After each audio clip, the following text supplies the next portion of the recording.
Muy buenos días a todos. Hoy les vamos a hablar sobre otro organelo de la célula, uno también bastante importante que desempeña, otro tipo de funciones, y estos son los peroxisomas. Los peroxisomas son pequeños organelos con un diámetro de 0.5 nanómetros. Estos están rodeados por una membrana, como todo organelo, y contienen enzimas que pueden o producir H2, peróxido de hidrógeno, o sea, oxidasas, o deshacerlo, los cuales son las catalasas.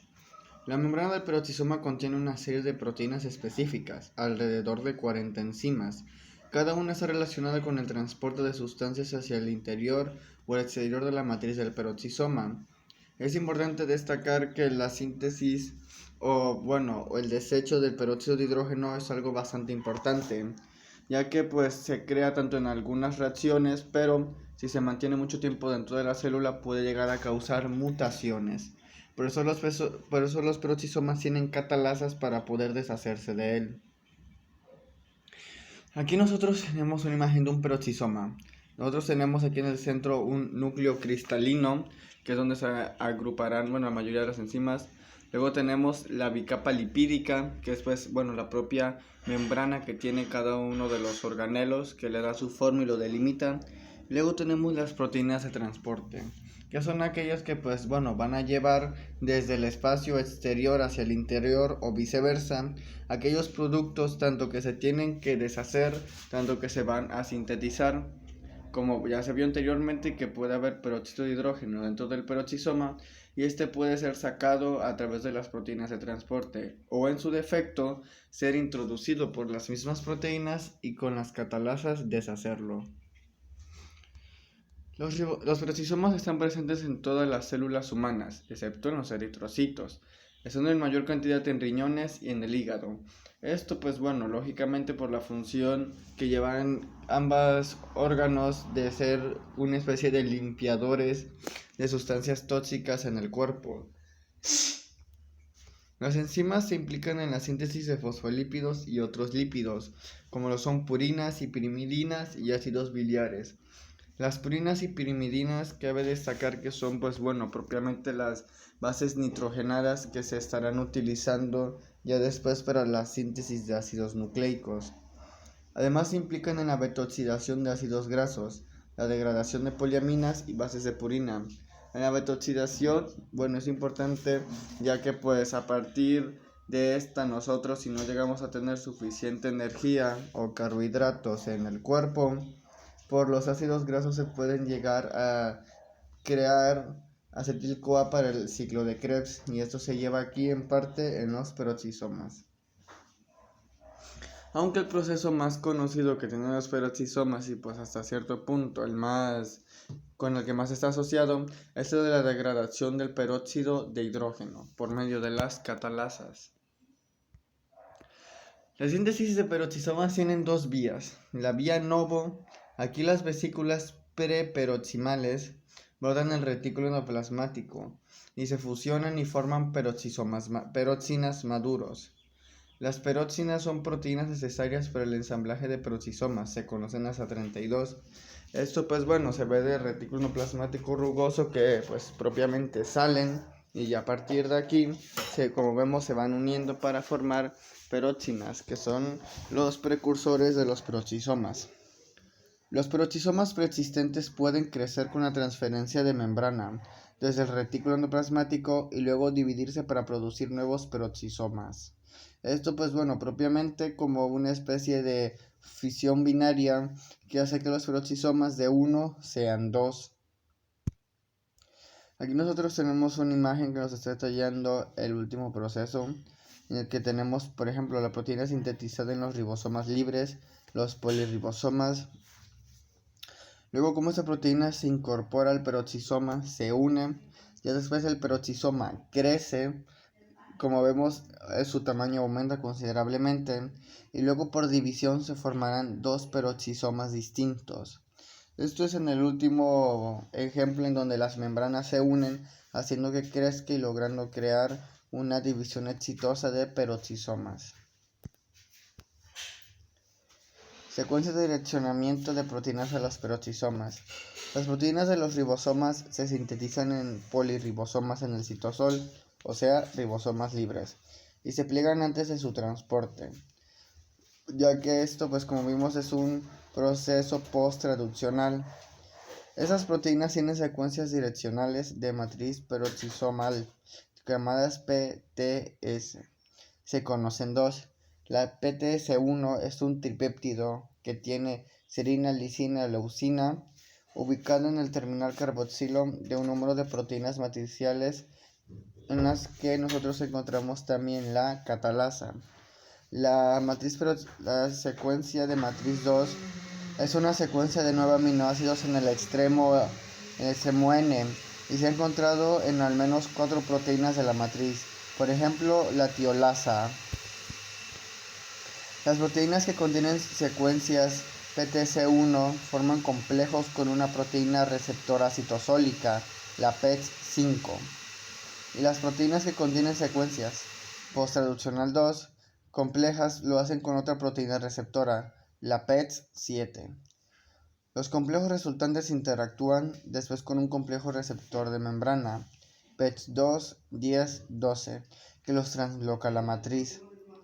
Las proteínas implicadas en el transporte posterior de proteínas a la matriz también están presentes. Aquí nosotros tenemos, un ejemplo de una catalasa que ya está ya propiamente plegada. Nosotros tenemos el PTS que nos va a decir hacia dónde se va a estar uniendo.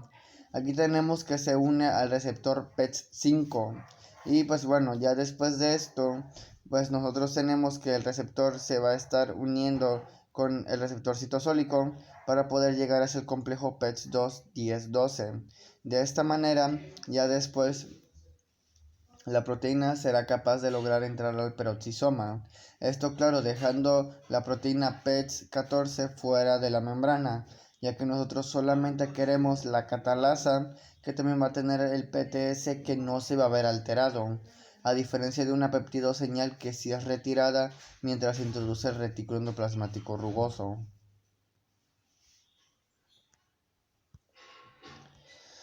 La captación de proteínas es algo que hacen las peroxisomas. Estos organelos solo tienen dos compartimientos en que la proteína se va a situar una vez está dentro, la membrana limitante y la matriz interna. Las proteínas destinadas a un peroxisoma tienen una señal de dirección peroxisómica, PTS, ya sea una PTS para una proteína de la matriz o una MPTS para una proteína de la membrana.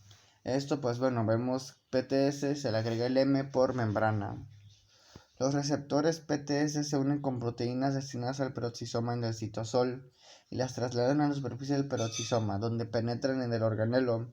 Esto ya lo vimos en la imagen anterior, en donde el PTS va a estar guiando a la proteína para poder unirse al complejo y ya después a raíz del complejo la proteína va a poder entrar hacia dentro del peroxisoma.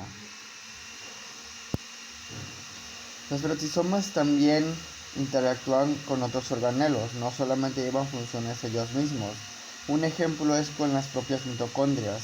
Ambos organelos comparten características como que se forman por organelos preexistentes, o sea, por división, que ya vimos que la proteína entra a la peroxisoma y se divide. Ambos importan proteínas preformadas desde el citosol y ambos participan en metabolismos oxidativos. De hecho, por lo menos una enzima, la aminotransferasa de alanina o del glioxilato, se encuentra en las mitocondrias de algunos mamíferos y en los peroxisomas de otros mamíferos. Tenemos, por ejemplo, que la aminotransferasa se puede encontrar en las mitocondrias de gatos y perros o en los peroxisomas de humanos y conejos. Esta aminotransferasa, propiamente lleva el glioxilato desde el mitocondria al peroxisoma y viceversa, para poder llevar a cabo un ciclo que se llama el ciclo del glioxilato. Aquí nosotros tenemos una imagen en la que, propiamente se engloba todo el citoplasma y tenemos el peroxisoma, que tiene el glioxilato con glicina, oxalato y glioquilato, que van a estar todos unidos. Después de esto, el glioxilato es llevado hacia la mitocondria para que pueda llevar a cabo otros procesos, o en su defecto, desde la mitocondria el glioxilato puede ir hacia el peroxisoma para llevar a cabo otro tipo de metabolismos oxidativos. Esto pues bueno, vemos que hay una interacción constante entre el peroxisoma y la mitocondria, que pues bueno, vemos que va a ir variando dependiendo si estamos hablando de perros, gatos o de humanos y conejos, de dónde va a ser la aminotransferencia del glioxilato para saber pues hacia qué parte la va a estar llevando.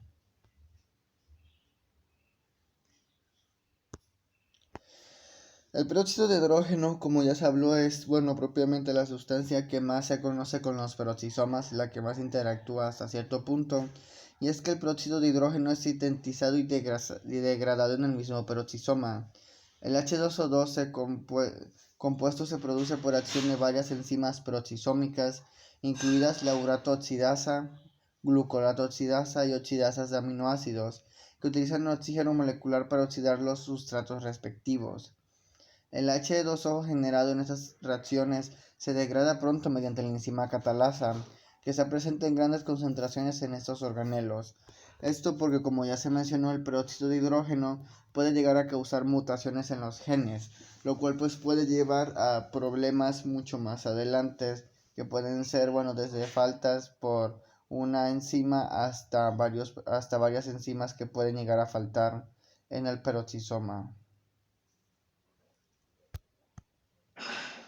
Aquí nosotros tenemos lo que es una oxidasa y lo que es una catalasa. Vemos cómo funcionan, ya que por ejemplo la oxidasa tiene oxígeno molecular, ya luego tenemos un radical con el hidrógeno, con un hidrógeno también diatómico que después se va a estar uniendo al oxígeno, y pues bueno, de esta manera el radical simplemente queda libre, lo que nos da la creación de peróxido de hidrógeno.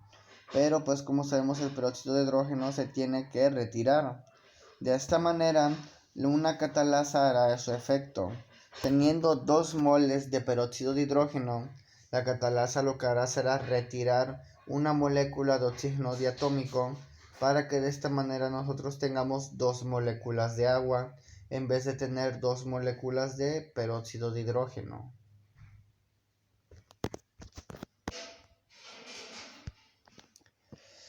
La beta-oxidación de los ácidos grasos es algo que también participa en las proteínas.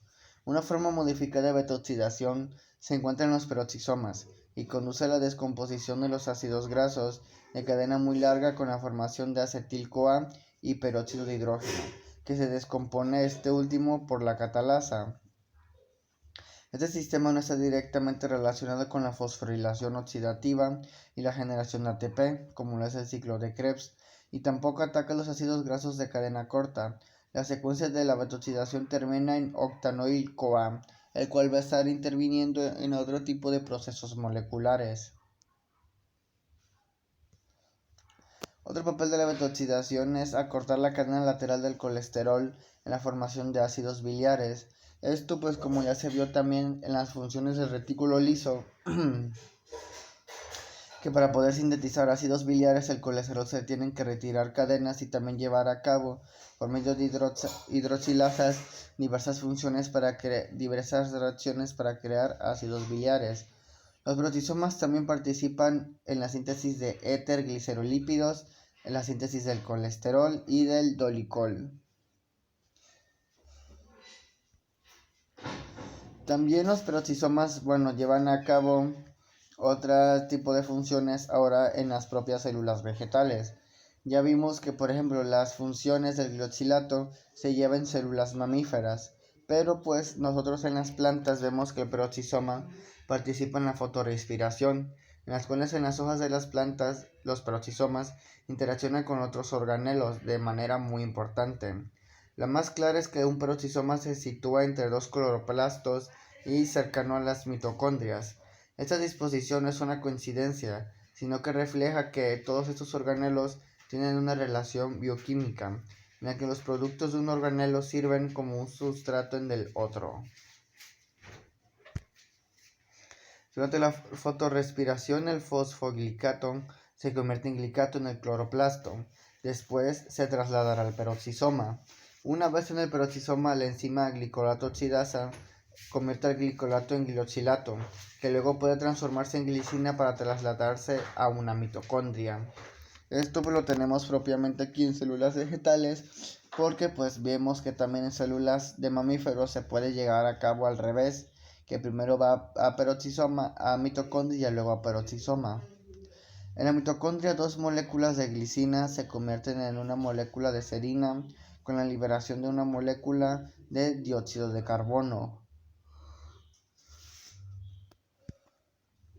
Aquí nosotros tenemos una imagen del procedimiento anterior, donde tenemos que la mitocondria está, pegada hacia el peroxisoma, y tenemos aquí en ambos lados un cloroplasto que estarán, propiamente conteniendo el peroxisoma.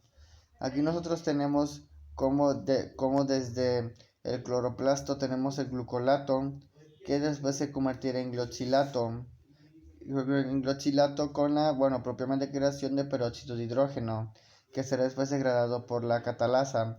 Una vez en el peroxisoma, el glioxilato se convertirá en glicina, pero pues esto propiamente en la mitocondria.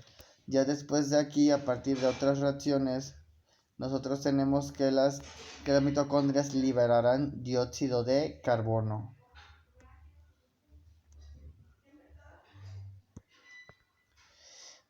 Tenemos enfermedades peroxisomales. Las infecciones por lo general tienen su causa en mutaciones de los genes que codifican ciertas proteínas. La familia de genes PETs, también llamadas peroxinas, que pues ya vimos anteriormente que las peroxinas son las proteínas precursoras de un peroxisoma, que van a salir del retículo endoplasmático rugoso. Estas proteínas se involucran en varios pasos de la biogénesis de los peroxisomas, como la importación de proteínas descrita anteriormente, o en los genes que codifican ciertas enzimas peroxisomales. Esto causa una disminución de las enzimas del peroxisoma o una disminución de este mismo. Un ejemplo podría llegar a ser que si un gen llegara a fallar, por ejemplo, para la catalasa, nosotros no podríamos, el peroxisoma no podría deshacerse del peróxido de hidrógeno, y esto sería algo bastante dañino para la célula, ya que podría llegar a causar bastantes problemas, o que las oxidasas no van a poder llevar a cabo su función y el glucato no va a poder volverse glioxilato, lo cual pues también impedirá que no haya serina, y la fotorrespiración en una célula vegetal no se podría llevar a cabo de una manera correcta. Nosotros tenemos aquí ciertos síndromes que están relacionados con las enfermedades de los peroxisomas. Tenemos el síndrome de Zellweger, la adrenoleucotrofia neonatal, que en la ADL nosotros tenemos faltas de enzimas que pueden degradar ácidos grasos, esto es en la betoxidación. También tenemos la enfermedad Rezun infantil, la acidemia hiperpipecólica, la condrodisplasia de Rhizomelic punctata, la adrenoleucodistrofia propiamente normal. Esto ya después tenemos la pseudo neonatal. La diferencia principalmente es que la ADL común y corriente normalmente se manifiesta a lo largo de la vida del niño. Un aproximado que podría decirse entre 7, 8, tal vez 10 años como máximo que presentaremos los síntomas, aunque puede haber excepciones en las que un adulto puede llegar a presentar la ADL, ya propiamente mientras ya es mayor. Ya neonatal es que el bebé, el neonato, ya tendrá este problema y los peroxisomas ya no podrán de alguna manera degradar los lípidos que se irán acumulando en el cerebro, y esto podría causar una muerte del feto. También tenemos el síndrome de Pseudo-Zellweger, la hiperoxaluria tipo 1. Esta interviene en el que nosotros tenemos el glioxilato, el cual propiamente después de ciertos mecanismos se tiene que eliminar, ya que a la par que el peróxido de hidrógeno puede llegar a ser tóxico. Pero en la hiperoxaluria el glioxilato no puede ser eliminado, lo cual crea una acumulación propiamente en los peroxisomas que después van a estar afectando a la propia célula, porque por eso que el glioxilato también como el peróxido de hidrógeno ejerce funciones también cancerígenas y pues tipos de mutaciones. También tenemos la deficiencia del glutaril-CoA oxidasa. Los glioxisomas son, un tipo especial de peroxisoma, ya que, nosotros vimos que una célula vegetal tiene un peroxisoma, pero esto es propiamente en las hojas para la fotorrespiración.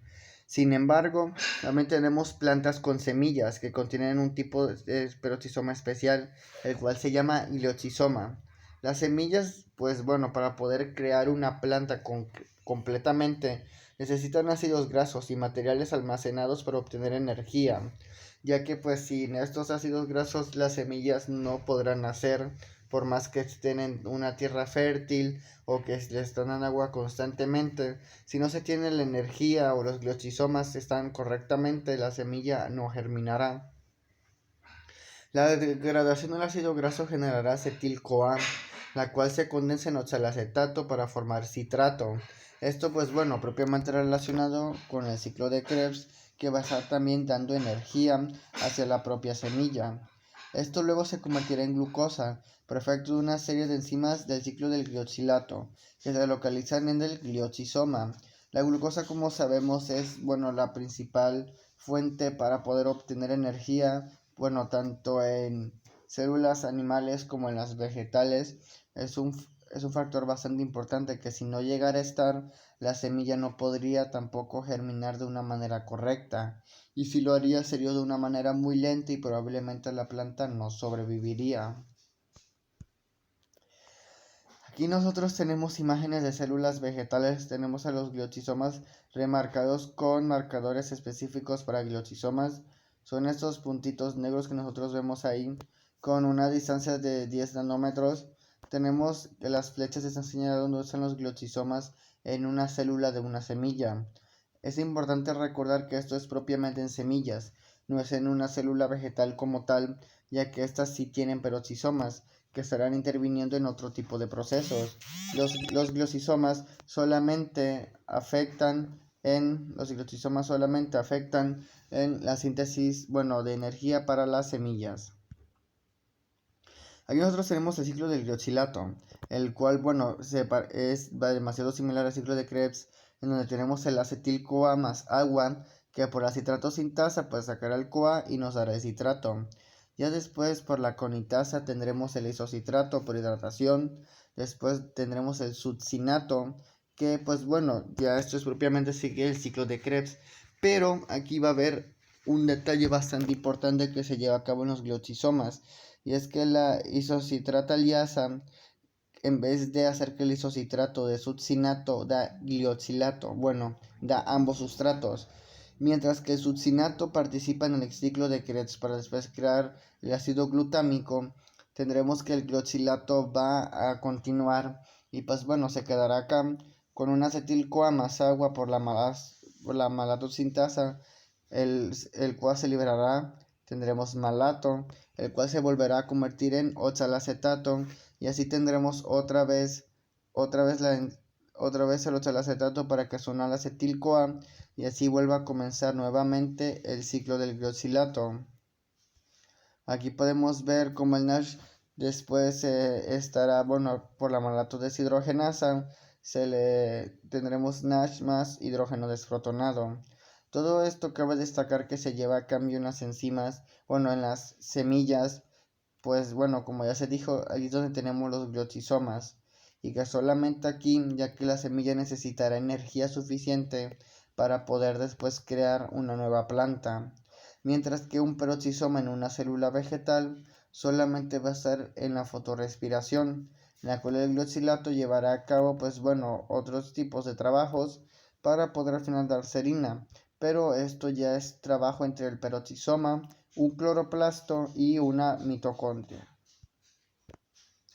Espero les haya servido y hayan aprendido algo sobre los peroxisomas. Nos despedimos.